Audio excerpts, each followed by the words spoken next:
Ako, nag-bell kasi meron dito. Nag-bell dito kanina. Meron siyang ano, bro, yun, SLS. Yun. Yan, malapit sa'yo. My brother. No. This is the other one. Our son. So yan mga idol.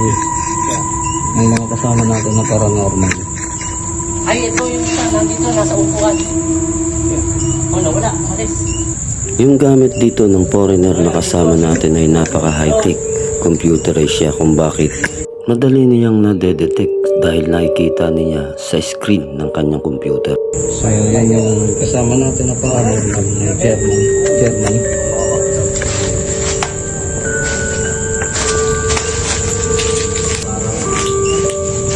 Yung mga lods, grabe yung area rito, napakabigong.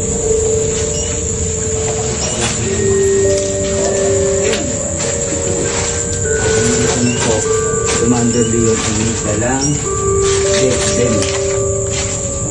Death Bell from Ghost Tech and also Flux. So, dito sa likod.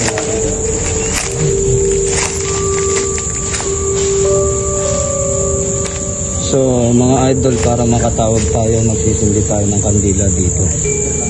Mas madali silang lumapit ng lods kapag may kandila. Op. Dead bell. Trigger. Oo. Kung narinig nyo kagad mga idol. So, hindi naman siya sensitive sa tao eh. Tawag lang tayo. Trigger na yung red. Magtatanong po kami sa inyo. Na-trigger na May yung red. kasama po kami dito. Oh, nag-trigger na naman. Pangalawang bell. Kung may kasama po kami dito. So, dito tayo mga lods. Dito tayo. Kinakabahan ako. Ang lakas ng kilabot ko.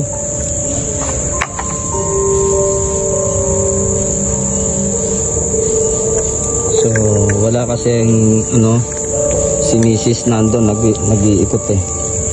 So, mamaya. So, iti-trigger lang natin sila.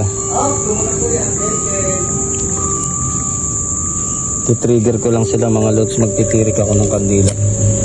So, gustong-gusto nila ng candle.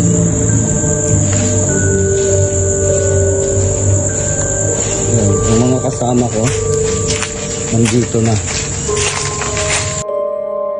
Nagsindi nga pala ako ng kandila upang lalong maakit yung mga kaluluwa ng mga naninirahan dito.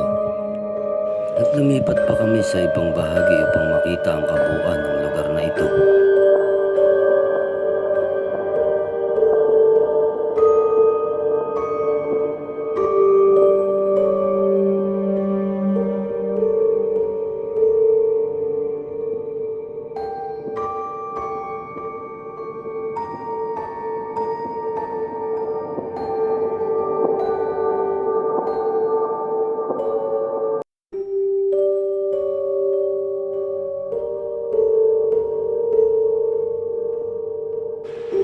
Dito nga sa bandang hagdanan na to ay abot-abot yung kaba na nararamdaman ko.